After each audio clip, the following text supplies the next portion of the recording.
नमस्कार, अस्सलाम वालेकुम। मैं रमज़ान आप सभी दर्शकों का स्वागत खैर मकदम करता हूं। आपके लिए बता दें, इस वक्त मैं तावड़ू में मौजूद हूं और यहां एसडी हाई स्कूल के डायरेक्टर सुबेदीन जी इस वक्त मेरे साथ मौजूद। सर, बहुत स्वागत जी। करता हूं। अस्सलाम वालेकुम। वालेकुम सर। जी रमजान साहब, सर, जानना चाहूँगा कि आपकी तालीम कहाँ से हुई, किस तरह से एसडी हाई स्कूल की शुरुआत की? हमने इस स्कूल को 2002 से शुरू किया और 2002 में हमारे पास 35 बच्चे थे। जी सर। और उसके बावजूद हम लगातार हमने मिडिल स्टैंडर्ड स्कूल चलाया। मिडिल के बावजूद जैसे जैसे हमारी वो स्ट्रेंथ आगे वो हुई तो हमने उसको 9th किया। 9th के बाद हमने 10th किया। 2007 में हमने माइनॉरिटी स्टेटस सर्टिफिकेट भारत सरकार से लिया और उसके बाद उसके तहत भी हमने बच्चों को आगे बढ़ाने की कोशिश की। हमारी जो NGO society for welfare and awareness of masses के तहत हम एसडी हाई स्कूल को रन कर रहे हैं। उसके थ्रू हमारे जितने भी मेंबर्स हैं वो हम बच्चों को सेलेक्ट करते हैं कि जो नीडी और जो गरीब बच्चे हैं, हमारे पास जैसे हर साल 20-30 बच्चे हो जाते हैं, उन 20-30 बच्चों के लिए जैसे सर्दियों में जर्सी देना, शुरू में उनको जो एडमिशन के टाइम पे उनको किताबें दे देना, पूरे के पूरे उन बच्चों को अडॉप्ट कर लेते हैं हम। और अडॉप्ट करने के बावजूद उन बच्चों के लिए फिर हम आगे काम करते हैं।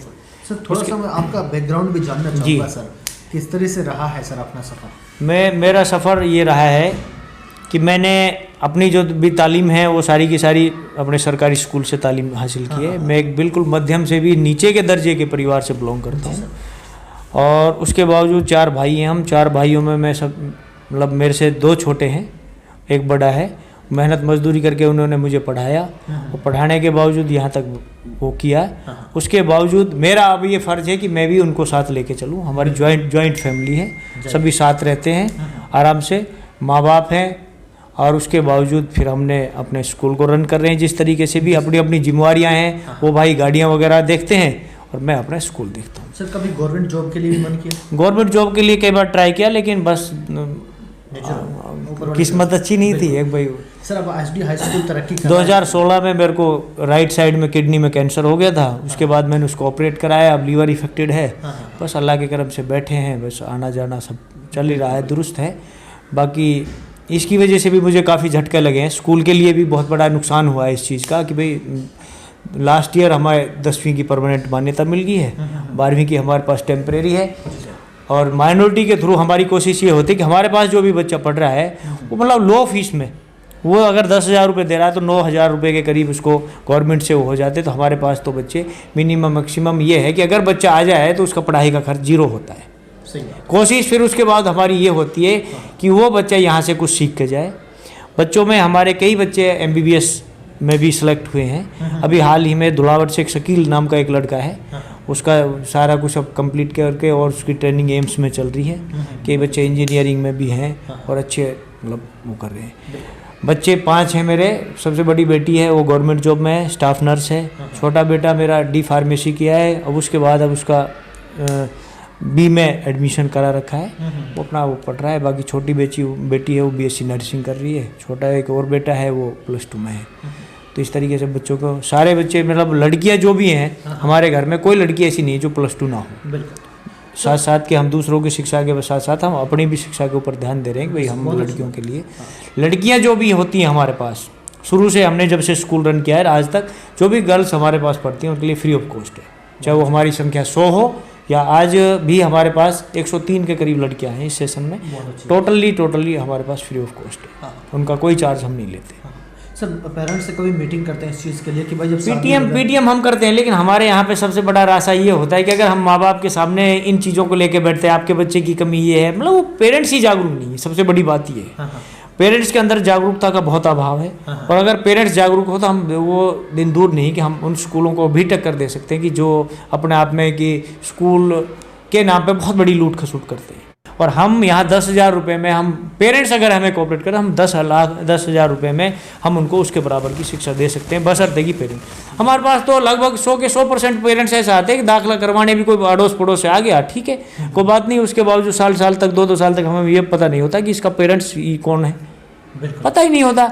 हाँ जी, अब 2 साल से हो गया, फ़ोन पे कर दूँ, गूगल पे कर दूँ, पेरेंट्स आते ही नहीं। पीटीएम के लिए कहते हैं, मतलब पीटीएम में 2 पेरेंट्स आ गए, 3 पेरेंट्स, भाई मास्टर जी क्या करें भाई, बस मजबूरी है भाई, हमें तो वैसे ही फुर्सत नहीं मिलती। मतलब उनको हुक्का पे इधर उधर की उरागी तुरागी दूता चुगली ये मतलब वो उनका पढ़ाई की तरफ रुझान नहीं है।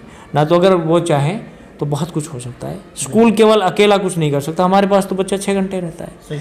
18 घंटे का अगर माहौल हमारा सुधर जाए तो मैं नहीं समझता कि हमारे बच्चों में और शहर के या दूसरे उन बच्चों में कोई अंतर महसूस हो। बिल्कुल सर, जो बच्चियाँ खासकर ड्रॉप आउट हो जाती हैं +2 के बाद या 10th करने के बावजूद छोड़ देती हैं, उनके लिए कभी माता पिता से मीटिंग करते हैं कि भाई आप ऐसा ना करें? उनके लिए हमारे पास अगर 10वीं के बाद भी बच्चा चला जाता है तो मेरी अपनी कोशिश ये होती है कि मैं बीमारी की हालत में भी अगर कोई पेरेंट्स मेरे टच में आके यार इसके लिए क्या करें, तो हम जैसे स्कॉलरशिप होती है, NSP का जो सिस्टम है और दूसरी चीज़ें हैं, MDA भी अब से पहले पिछले साल से तो नहीं है, MDA के लिए भी मैं स्पेशल जाके मिल के भी उनके लिए वो कई बच्चों को मैंने जैसे मीरपुर नर्सिंग में एडमिशन करवाया और कई जगह करवाया, तो उनके लिए MDA 75% उनके लिए दे देती। मतलब मोहम्मदन बच्चों के लिए खासतर लड़के और लड़कियों दोनों के लिए आजकल अगर पढ़ना कोई बच्चा चाहे तो उसके लिए कोई बहुत मुश्किल नहीं है। पैसे तो हमारे लिए एक बहाना है, अन्यथा अगर हम चाहें तो पढ़ाई के लिए तो सरकार ने भी बहुत अच्छी अच्छी स्कीम है। बेगम नूर जहाँ बानो नाम की एक स्कीम है, और अब ये नेशनल स्कॉलरशिप वाला सिस्टम है, इसमें बच्चों को बहुत अच्छी सिस्टम्स है। लेकिन लोग 5 बच्चे हैं, उनमें से 2 को पढ़ा रहे हैं, 3 घर घूम रहे हैं। ना तो स्कूलों का सिस्टम ये है कि अल्लाह के करम से अब आजकल तो बहुत अच्छा सिस्टम है, कदम कदम पे स्कूल्स हैं, सारी सुविधाएं हैं, और माँ बाप चाहे तो मतलब वो सारा सिस्टम उसको बहुत अच्छे से उपलब्ध हो सकता है सस्ते में। हमारी जो शिक्षा है, जो बजट स्कूल हैं मेवात में जो रन कर रहे हैं, वो तो कुल मिला के बात है कि वो तो बहुत ही लो तबके के स्कूल हैं और वो बहुत थोड़ी फीस में बहुत अच्छा सिस्टम्स कर रहे हैं, बशर्ते कि माँ बाप उनका फ़ायदा लेना चाहें तो। अब जो लेना ही नहीं चाह रहा तो उनके लिए तो हम लोग क्या करें, हम मीटिंग भी करते हैं, हम जाते भी हैं डोर टू डोर, पेरेंट्स को बुलाते भी हैं, जो उनके बच्चे चले जाते हैं उनके लिए क्या कर रहे हैं आप लोग, कैसे कर रहे हैं। जी मैंने तो घर बैठा लिए, अरे यार कमाल है, आप डिस्टेंस से पढ़ाओ हैं, आप कुछ करो।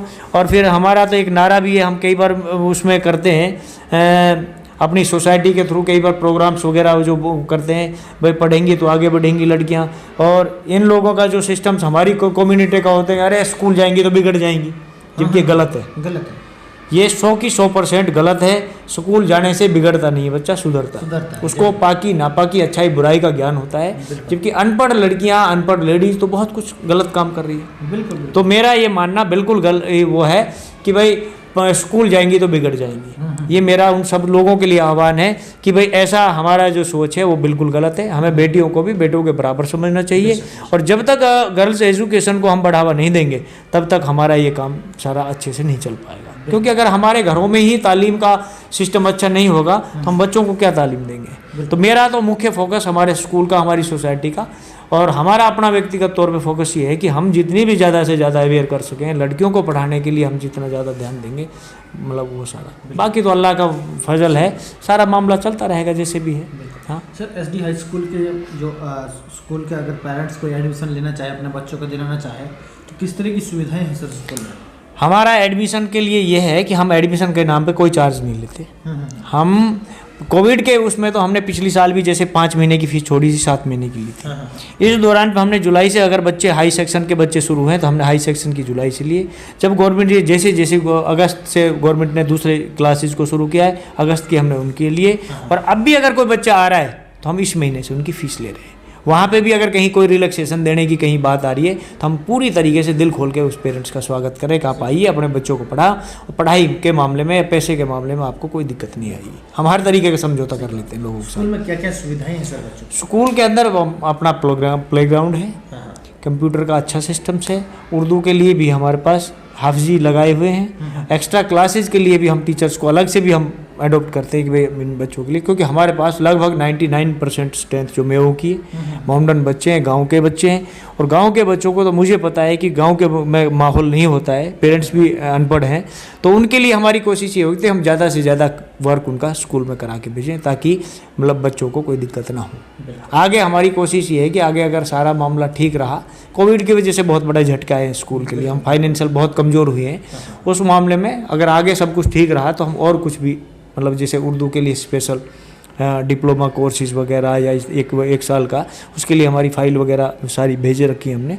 तो उर्दू के लिए हम ज़्यादा फोकस करने की कोशिश है कि हम उर्दू की सारा का सारा डिप्लोमा या जो भी है लैंग्वेज के रूप में उसको वो करें। हमारे यहाँ पे स्पेशल सब्जेक्ट के रूप में हम और सब्जेक्ट नहीं पढ़ाते, हमारा उर्दू होता है 10th क्लास तक। सेकंड से लेके और 10वीं तक हम कंपलसरी उर्दू करते हैं। लेकिन अगर कोई गैर ऐसा कोई बच्चा है कि मैं उर्दू नहीं पढ़ाना चाहता तो उसके लिए फिर दूसरे सब्जेक्ट हैं, जैसे फिजिकल है और दूसरे सब्जेक्ट जो भी हैं उनके लिए वो करते सर अंत में मैं जो नहीं पूछ पाया, मुझे लगता है कि और कुछ कहना चाहिए था, जी। तो कह सकते हैं सर। हैं।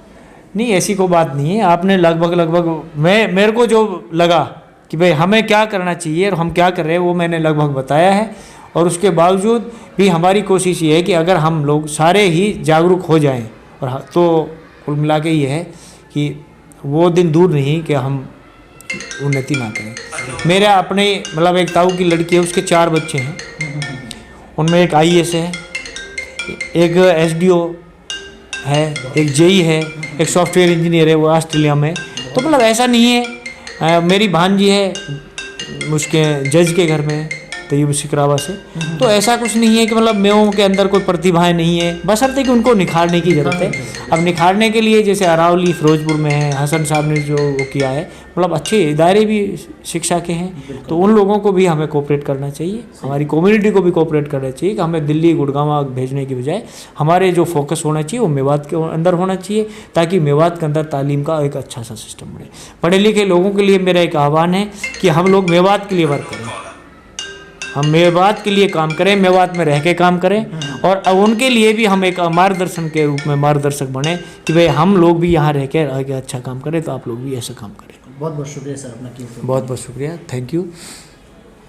तो दर्शकों, ये मेरे साथ सुबेदीन जी थे जो SD हाई स्कूल के डायरेक्टर हैं और आज उन्होंने अपनी तफसील से स्कूल के बारे में पूरी बातचीत की है। तो आज के लिए बस इतना ही। दीजिए रमज़ान को इजाज़त। नमस्कार, खुदा हाफिज़।